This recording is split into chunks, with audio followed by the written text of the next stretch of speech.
സ്വർണം കട്ടവൻ ആരപ്പ? സഖാക്കളാണ് അയ്യപ്പ. സ്വർണം വിറ്റത് ആർക്കപ്പ? കോൺഗ്രസിനാണ് അയ്യപ്പ. സ്വർണ്ണക്കൊള്ള കേസിൽ കഴിഞ്ഞ കുറച്ചു ദിവസമായി കോൺഗ്രസിന്റെ ഒരു ഒളിച്ചുകളി വളരെ പച്ചയായിട്ട് നമുക്ക് കാണാം. കോൺഗ്രസിന്റെ പ്രമുഖ നേതാവ് ശ്രീമതി സോണിയാഗാന്ധിയോടൊപ്പം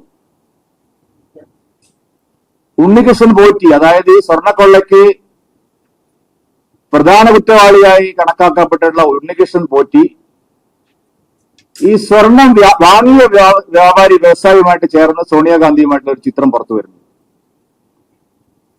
ഈ സ്വർണ്ണക്കൊള്ള ആസൂത്രണം നടത്തുന്ന കാലത്താണ്, അതേ സമയത്താണ് 2017 കാലഘട്ടത്തിലാണ് ഇതേ സംഘം സോണിയാഗാന്ധിയെ സന്ദർശിക്കുന്നത്. നമസ്കാരം, മലയാളി വാർത്തയിലേക്ക് സ്വാഗതം. അങ്ങനെ ശബരിമല സ്വർണ്ണക്കൊള്ള വിവാദം വീണ്ടും വലിയ രീതിയിൽ ആളിക്കത്തുകയാണ്. SITയുടെ അന്വേഷണം അത് കൃത്യമായിട്ട് നടക്കണം എന്നുള്ള ഹൈക്കോടതിയുടെ നിർദ്ദേശം വന്നതിന് ശേഷം നിർണായകമായിട്ടുള്ള ചില വിവരങ്ങളും നിർണായകമായിട്ടുള്ള ചില മൊഴിയെടുപ്പുകളും ഒക്കെ നടന്നു കഴിഞ്ഞു. ഇപ്പോഴത്തെ ഏറ്റവും അടുത്തായി ശബരിമല സ്വർണ്ണക്കൊള്ളയുമായി ബന്ധപ്പെട്ട് നിൽക്കുന്നത് ഒരു പോരാണ്. അതായത് CPM-ഉം UDF-ഉം തമ്മിൽ, അല്ലെങ്കിൽ LDF-ഉം UDF-ഉം തമ്മിൽ ഒരു പോര് നടക്കുന്ന ഒരു സാഹചര്യമാണ് ഇപ്പോഴുള്ളത്.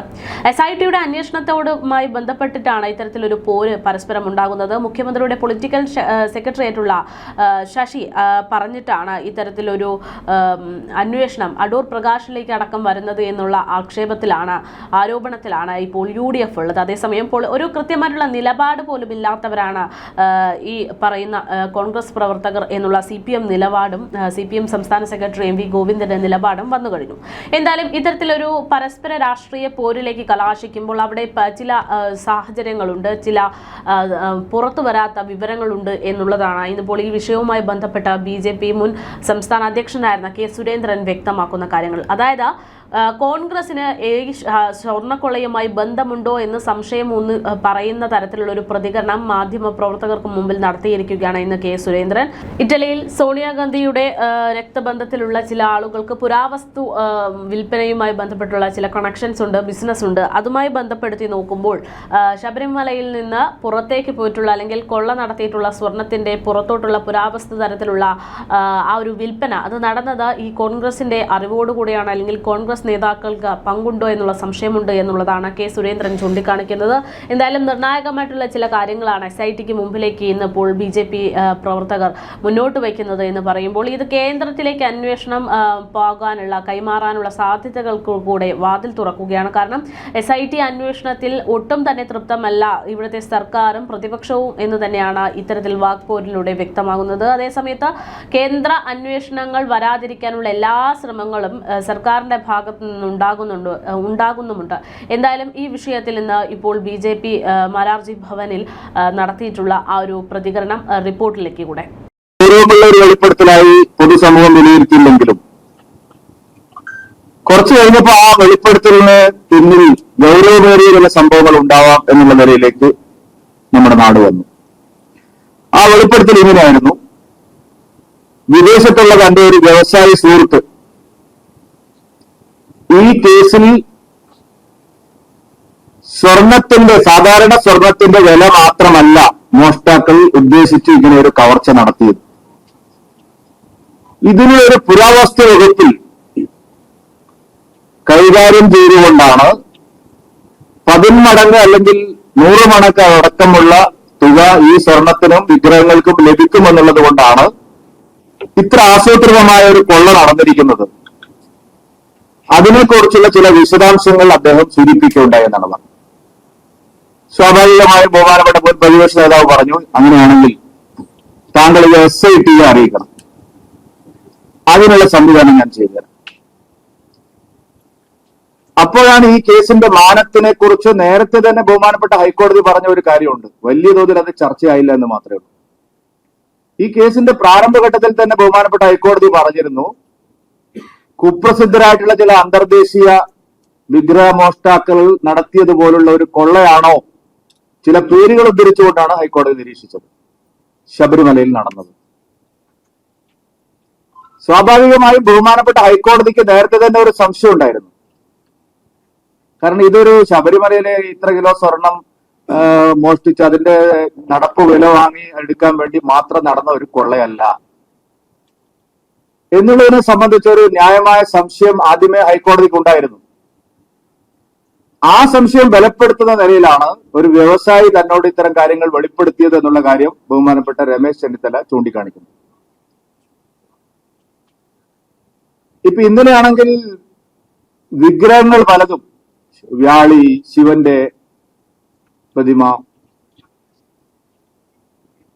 ഗോളക, നമ്മുടെ അയ്യപ്പന്റെ തൊട്ടു പിന്നിലുള്ള, ഇതെല്ലാം അവിടുന്ന് കൊണ്ടുപോയി എന്നുള്ള വിവരങ്ങളും അന്വേഷണ സംഘത്തിന് ബോധ്യമായിട്ടുണ്ട്.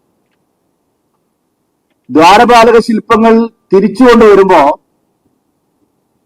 അത് കൊണ്ടുപോയ ദ്വാരപാലക ശില്പമല്ല എന്ന് SITക്ക് ബോധ്യമായിട്ടുണ്ട്. അളവിൽ വ്യത്യാസം ഉണ്ടായിരുന്നു. ദ്വാരപാലക ശില്പങ്ങൾ പുനഃപ്രതിഷ്ഠിക്കുമ്പോ അതിന്റെ മുമ്പിൽ ചാർത്തിയ സ്വർണവുമായിട്ട് അത് പൊരുത്തപ്പെടുന്നില്ലെന്ന് SITക്ക് ബോധ്യമായിട്ടുണ്ട്. അപ്പൊ ഇതെല്ലാം ഒരു പുരാവസ്തു ആന്റിക് ബിസിനസ്സിലേക്ക് ഇതിനെ നയിച്ചിട്ടുണ്ടോ എന്നുള്ള കൃത്യമായിട്ടുള്ള സംശയം SITക്കും അതിനുശേഷം വ്യവസായിയിൽ നിന്ന് ലഭിച്ച വിവരങ്ങളുടെയും എല്ലാം അടിസ്ഥാനത്തിൽ നാം കാണുമ്പോഴാണ് ശബരിമലയിൽ നടന്നത് ഒരു സാധാരണ കൊള്ളയോ കവർച്ചയോ അല്ല. അതിനപ്പുറത്തേക്ക് രാജ്യാന്തര തലത്തിൽ തന്നെയുള്ള ഒരു മാനം ഈ കേസിലുണ്ട് എന്നുള്ള കാര്യങ്ങൾ ബോധ്യമാവുന്നു. അതിനിടയിലാണ് കോൺഗ്രസിന്റെ പ്രമുഖ നേതാവ് ശ്രീമതി സോണിയാഗാന്ധിയോടൊപ്പം ഉണ്ണികൃഷ്ണൻ പോറ്റി, അതായത് ഈ സ്വർണ്ണക്കൊള്ളയ്ക്ക് പ്രധാന കുറ്റവാളിയായി കണക്കാക്കപ്പെട്ടിട്ടുള്ള ഉണ്ണികൃഷ്ണൻ പോറ്റി ഈ സ്വർണം വാങ്ങിയ വ്യവസായിയുമായിട്ട് ചേർന്ന് സോണിയാഗാന്ധിയുമായിട്ടുള്ള ഒരു ചിത്രം പുറത്തു വരുന്നു. ആ ഘട്ടത്തിൽ ഈ ചിത്രത്തിനെ സംബന്ധിച്ച് എന്തെങ്കിലും സംശയം ഉന്നയിക്കാൻ ആരും തന്നെ തയ്യാറായിരുന്നില്ല. കാരണം ഇതൊക്കെ സ്വാഭാവികമായി പൊതുരംഗത്ത് നിൽക്കുന്ന ആൾക്കാർക്ക് പല ആളുകളും വരികയും ഫോട്ടോ എടുക്കുകയും അത് പ്രസിദ്ധീകരിക്കുകയും ഒക്കെ ചെയ്യുന്നത് ജനാധിപത്യ രാഷ്ട്രീയ സംവിധാനത്തിൽ പതിവുള്ളൊരു കാര്യമാണ്. പക്ഷെ ഈ വ്യവസായിയുടെ വെളിപ്പെടുത്തലും വ്യവസായി SITക്ക് നൽകിയ വിവരങ്ങളും മനസ്സിലായതോടുകൂടി ബഹുമാനപ്പെട്ട രമേശ് ചെന്നിത്തലയും ബഹുമാനപ്പെട്ട നിലവിലെ പ്രതിപക്ഷ നേതാവും പിന്നീട് ആ വാദങ്ങളിൽ നിന്ന് പുറകോട്ട് പോകുന്നതാണ് നമ്മൾ കണ്ടത്. മുഖ്യമന്ത്രി അതിനിടയിൽ തന്റെ കാര്യങ്ങളൊക്കെ രക്ഷിക്കാൻ വേണ്ടിയിട്ട്, തന്റെ ഭാഗം സംരക്ഷിക്കാൻ വേണ്ടിയിട്ട് ആദ്യം പോയത് സോണിയാഗാന്ധിയുടെ വീട്ടിലേക്കാണ് എന്നൊക്കെയുള്ള പരാമർശങ്ങൾ നടത്തിയിട്ടുണ്ട്. അതൊരു രാഷ്ട്രീയ കസരത്ത് മാത്രമാണ്. എന്നാൽ അതിനപ്പുറത്തേക്ക് ചില മാനങ്ങൾ ഇതിനുണ്ട്.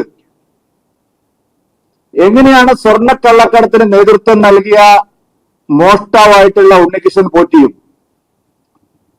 ആ സ്വർണം വിലക്കെടുത്തു എന്ന് പറയുന്ന വ്യാപാരിയും ഒരുമിച്ച് സോണിയാഗാന്ധിയെ കാണുന്നത്? ഏത് കാലഘട്ടത്തിലാണ് സോണിയാഗാന്ധിയെ അവർ സന്ദർശിക്കുന്നത്? ആരാണ് സോണിയാഗാന്ധിക്ക് അവരെ പരിചയപ്പെടുത്തിയത്? നമ്മളെല്ലാവരും അടൂർ പ്രകാശിന്റെ പേര് ഇതിനോടകം കേട്ടിട്ടുള്ളതാണ്. പക്ഷെ അടൂർ പ്രകാശ് മാത്രമല്ല, പത്തനംതിട്ട MP ആയിട്ടുള്ള ആന്റോ ആന്റണിയും ഇതിനകത്തുണ്ട് എന്ന് പിന്നീട് നമുക്ക് ബോധ്യമായി. ഈ സ്വർണ്ണക്കൊള്ള ആസൂത്രണം നടത്തുന്ന കാലത്താണ്, അതേ സമയത്താണ്, 2017 കാലഘട്ടത്തിലാണ് ഇതേ സംഘം സോണിയാഗാന്ധിയെ സന്ദർശിക്കുന്നത്. അപ്പൊ ഇവിടെ ഒരു വലിയ സ്വർണ്ണക്കൊള്ള പ്ലാൻ ചെയ്തതിനു ശേഷം അന്താരാഷ്ട്ര പുരാവസ്തു വിഗ്രഹ മാർക്കറ്റിൽ അത് വിറ്റഴിക്കണം എന്ന് തീരുമാനമെടുത്തതിന് ശേഷമാണ് അത് എവിടെ വിൽക്കണം എന്ന് ഉള്ള ഉദ്ദേശത്തിൽ ഈ സന്ദർശനങ്ങളെല്ലാം ഉണ്ണികൃഷ്ണൻ പോറ്റിയും വ്യവസായിയും നടത്തിയിട്ടുള്ളത്. അതായത് കേരളത്തിലെ ഗവൺമെന്റിനെ ഉപയോഗിച്ച്, ഇവിടുത്തെ ദേവസ്വം വകുപ്പ് മന്ത്രിയെ ഉപയോഗിച്ച്, അവരുടെ ദേവസ്വം ബോർഡ് പ്രസിഡന്റുമാരെയും ഉദ്യോഗസ്ഥന്മാരെയും ഉപയോഗിച്ച് ശബരിമലയിലുള്ള മുഴുവൻ അമൂല്യമായിട്ടുള്ള പുരാവസ്തുക്കളും വിഗ്രഹങ്ങൾ തന്നെ നേരിട്ട്, അത് ദ്വാരപാലക ശില്പങ്ങളായാലും വ്യാളിയുടേതായാലും ശിവന്റേതായാലും ഗോളകയായാലും അതിനപ്പുറത്തിന് വരാനിരിക്കുന്ന കാര്യങ്ങളായാലും അതിന് കേവലമായ സ്വർണത്തിന്റെ വില മാത്രമല്ല, അമൂല്യമായിട്ടുള്ളതാണ്. വില മതിക്കാൻ കഴിയാത്ത വിഗ്രഹങ്ങളും പുരാവസ്തുക്കളുമാണ് ശബരിമലയിൽ നിന്ന് കവർച്ച ചെയ്യപ്പെട്ടത് എന്ന് കൃത്യമായും ഇപ്പോൾ ബോധ്യമായിരിക്കാം. അപ്പോഴാണ് ആളുകള് എന്തിനായിരിക്കണം അവര് പിണറായി വിജയനെയും കടകംപള്ളി സുരേന്ദ്രനെയും മാത്രമല്ല സ്വാധീനിക്കേണ്ടത്, സോണിയാഗാന്ധിയുടെ അടുത്തേക്ക് എന്തിനായിരിക്കണം അവര് പോവേണ്ടത് എന്നുള്ള ന്യായമായ സംശയം ഉയരുന്നു. സംശയം ബലപ്പെടാൻ കാരണം ബഹുമാനപ്പെട്ട രമേശ് ചെന്നിത്തലയുടെയും ബഹുമാനപ്പെട്ട VD സതീശന്റെയും മലക്കം മറിച്ചിൽ കൂടി കാണുമ്പോഴാണ്. അങ്ങനെ വിശദമായ കാര്യങ്ങൾ പരിശോധിക്കുമ്പോഴാണ് സോണിയാഗാന്ധിയുടെ രക്തബന്ധത്തിലുള്ള ചില ആളുകൾക്ക് ഇറ്റലിയിൽ ഇത്തരം പുരാവസ്തുക്കളും വിഗ്രഹങ്ങളും വിപണനം ചെയ്യുന്ന സ്ഥാപനങ്ങളുണ്ട്. ഇത് നേരത്തെ തന്നെ അവർക്കെതിരെ നടക്കുന്ന ചില കേസുകളിൽ CBIക്ക് ബോധ്യമായിട്ടുള്ള കാര്യമാണ്. CBI ബഹുമാനപ്പെട്ട ദില്ലി ഹൈക്കോടതിയിൽ ഇത് സംബന്ധിച്ച ചില വസ്തുതകൾ സത്യവാങ്മൂലമായി നൽകിയിട്ടുമുണ്ടായിരുന്നു. തമിഴ്നാട് കേന്ദ്രീകരിച്ചുകൊണ്ടുള്ള പല ക്ഷേത്രങ്ങളിൽ നിന്നും അതുപോലെ പുരാവസ്തു കൈവശമുള്ള പല വ്യക്തികളിൽ നിന്നും അനേകം വിഗ്രഹങ്ങളും പുരാവസ്തുക്കളും അവിടെ വിപണനം ചെയ്യപ്പെട്ടിട്ടുണ്ട് എന്നുള്ള വിവരങ്ങളും പുറത്തു വരുന്നുണ്ട്. ഇറ്റലിയിൽ സോണിയാഗാന്ധിയുടെ രക്തബന്ധത്തിലുള്ള ചില ആളുകൾക്ക് ഇത്തരത്തിലുള്ള പുരാവസ്തുക്കളും വിഗ്രഹങ്ങളും വിപണനം ചെയ്യുന്ന വലിയൊരു മാർക്കറ്റ് ഉണ്ട്. അവർക്ക് അത്തരത്തിലുള്ള സ്ഥാപനങ്ങളുണ്ട്. അപ്പൊ അങ്ങനെ എന്തെങ്കിലും സ്വാധീനം ചെലുത്താൻ വേണ്ടിയാണോ ആന്റണിയും അടൂർ പ്രകാശിന്റെയും ഒക്കെ മാധ്യസ്ഥതയിൽ ഈ വിഗ്രഹമോഷ്ടാവായിട്ടുള്ള ഉണ്ണികൃഷ്ണൻ പോറ്റിയും ഈ സ്വർണം വിലക്കെടുത്തിട്ടുള്ള വ്യവസായിയും ആ കാലത്ത് അതേ കാലത്ത് സോണിയാഗാന്ധിയെ കണ്ടത് എന്നുള്ള സംശയവും ബലപ്പെടുക. അതുകൊണ്ട് ഈ കേസിന്റെ അന്വേഷണം ശരിയായ നിലയിൽ വ്യക്തമായ വിവരങ്ങളോടെ പുറത്തു വരണമെങ്കിൽ ആ വിവരങ്ങളിലേക്ക് കൂടി SIT കടക്കണം. ഇതിന് രാജ്യാന്തര മാനങ്ങളുള്ള ബന്ധങ്ങളുണ്ട് എന്ന് കോടതിക്ക് തന്നെ ബോധ്യമായിട്ടുള്ള കാര്യമാണ്. കുപ്രസിദ്ധരായിട്ടുള്ള അന്താരാഷ്ട്ര വിഗ്രഹ കള്ളക്കടത്തുകാരുമായി മോഷ്ടാക്കളുമായി സാമ്യമുള്ള സംഭവമാണോ നടന്നിരിക്കുന്നത് എന്ന് ചോദിച്ചത് കേരളത്തിലെ രാഷ്ട്രീയ പ്രവർത്തകരോ മാധ്യമ സുഹൃത്തുക്കളോ അല്ല. ആ ചോദ്യം നേരെ ചൊവ്വേ ചോദിച്ചത് ബഹുമാനപ്പെട്ട കേരള ഹൈക്കോടതിയാണ്. ചില വിഗ്രഹ മോഷ്ടാക്കളുടെ പേരുകൾ തന്നെ സൂചിപ്പിച്ചുകൊണ്ടാണ് ബഹുമാനപ്പെട്ട കേരള ഹൈക്കോടതി ആ ചോദ്യം ഉന്നയിച്ചത്. ഇപ്പോൾ രമേശ് ചെന്നിത്തലയുടെ സുഹൃത്തായിട്ടുള്ള വ്യവസായി വെളിപ്പെടുത്തിയതും അതുതന്നെയാണ്. ഇതൊരു സ്വർണ്ണമോഷണം മാത്രമല്ല, ഇത് അന്താരാഷ്ട്ര മാർക്കറ്റിൽ ചെന്നിത്തലയാവട്ടെ അതിന്റെ ഒരു മതിപ്പ് വിലയും കൂടെ പറയുണ്ടായി. ഞാൻ പറഞ്ഞതല്ല, ബഹുമാനപ്പെട്ട ചെന്നിത്തലയാവട്ടെ അതിന്റെ ഏതാണ്ട് ഒരു മതിപ്പ് വിലയോടുകൂടി പറഞ്ഞുകൊണ്ടാണ് ഈ വിവരങ്ങൾ വെളിപ്പെടുത്തിയത്. സംശയം ആ വഴിക്കും പോവേണ്ടതായിട്ടുണ്ട്. അതുകൊണ്ടാണ് ഞങ്ങൾ പറഞ്ഞത് ഈ അന്വേഷണം കേരള പോലീസ് അന്വേഷിച്ചാൽ മതിയാവില്ല, കേന്ദ്ര ഏജൻസികൾ അന്വേഷിക്കണം, രാജ്യാന്തര തലത്തിലുള്ള ബന്ധങ്ങൾ അന്വേഷിക്കാൻ കഴിയുന്ന ഏജൻസികൾ അന്വേഷിക്കണം. അത്തരം സ്ഥാപനങ്ങളിലേക്കും അത്തരം ഉന്നത വ്യക്തികളിലേക്കും പോകുന്ന ഒരു അന്വേഷണം ആവശ്യമുണ്ട്. സ്വർണ്ണക്കള്ളക്കടത്ത് കേസിൽ, സ്വർണ്ണക്കൊള്ള കേസിൽ കഴിഞ്ഞ കുറച്ചു ദിവസമായി കോൺഗ്രസിന്റെ ഒരു ഒളിച്ചുകളി വളരെ പച്ചയായിട്ട് നമുക്ക് കാണാം.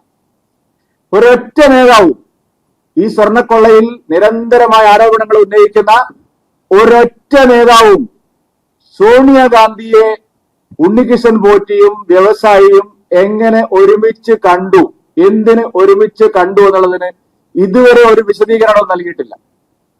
ഏത് കാലഘട്ടത്തിലാണ് കണ്ടത്, എന്തിനാണ് കണ്ടത്, ആ സന്ദർശനത്തിന്റെ ഉദ്ദേശം എന്തായിരുന്നു എന്നൊരൊറ്റ കോൺഗ്രസ് നേതാവും ഇതുവരെ അതിനുള്ള വിശദീകരണം നൽകിയിട്ടില്ല. അപ്പൊ അതുകൊണ്ട് സംശയങ്ങളും ദുരൂഹതകൾ വർദ്ധിക്കുകയാണ്. ഞങ്ങൾ ആദ്യമേ പറഞ്ഞു, സ്വർണ്ണക്കൊള്ളയിലെ വിശദാംശങ്ങൾ മുഴുവൻ പുറത്തു വരുമ്പോ LDF-നെ പോലെ തന്നെ UDF-നും അതിൽ പരിക്ക് പറ്റും. അത്ര ഹരിശ്ചന്ദ്രന്മാരല്ല പ്രതിപക്ഷത്തിരിക്കുന്നത്. അതുകൊണ്ട് സമഗ്രമായ അന്വേഷണം ആവശ്യമുണ്ട്. അതും കേന്ദ്ര ഏജൻസികളുടെ അന്വേഷണം ആവശ്യമുണ്ട്. ഞങ്ങൾ സൂചിപ്പിക്കാൻ ആഗ്രഹിക്കുന്നത്, വൈറലായിട്ടുള്ള ഒരു പാട്ട് ഇപ്പൊ ഇറങ്ങിയല്ലോ, ആ പാട്ടിൽ ചില ഭേദഗതികൾ വരുത്തേണ്ടി വരും എന്നുള്ളതാണ്. വരും ദിവസങ്ങളിൽ ആ പാട്ടിൽ ചില ഭേദഗതികൾ വരുത്തി നമുക്ക് കേൾക്കേണ്ടതായിട്ട് വരും. സ്വർണം കട്ടവൻ ആരപ്പ, സഖാക്കളാണ് അയ്യപ്പ. സ്വർണം വിറ്റത് ആർക്കപ്പ, കോൺഗ്രസിനാണ് അയ്യപ്പ.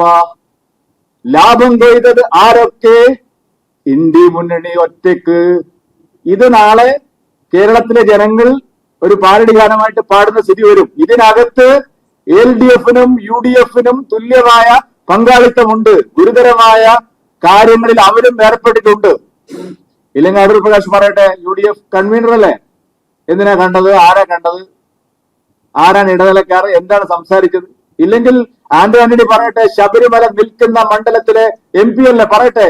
നമ്മളൊക്കെ ആരെങ്കിലും കൂട്ടിയിട്ട് പ്രധാനമന്ത്രിയെ കാണാൻ പോയിട്ടുണ്ടെങ്കിൽ, അല്ലെങ്കിൽ ആഭ്യന്തരമന്ത്രിയെ കാണാൻ പോയിട്ടുണ്ടെങ്കിൽ, അല്ലെങ്കിൽ JP നഡ്ഡയെ കാണാൻ പോയിട്ടുണ്ടെങ്കിൽ പറയാൻ ബാധ്യസ്ഥരാണ്. ഏതെങ്കിലും ഒരു വ്യവസായിയെ കൂട്ടിയിട്ട്, അല്ലെങ്കിൽ ഏതെങ്കിലും ഒരു കച്ചവടക്കാരനെ കൂട്ടിയിട്ട് ഇത്തരം അധികാര കേന്ദ്രങ്ങളിലൊക്കെ പോയിട്ടുണ്ടെങ്കിൽ ഒരു മടിയുമില്ലാതെ പറയാൻ ബാധ്യസ്ഥനാണ്. രാഷ്ട്രീയ പ്രവർത്തകര് സുതാര്യമായിട്ട് കാര്യങ്ങളെ സമീപിക്കണം.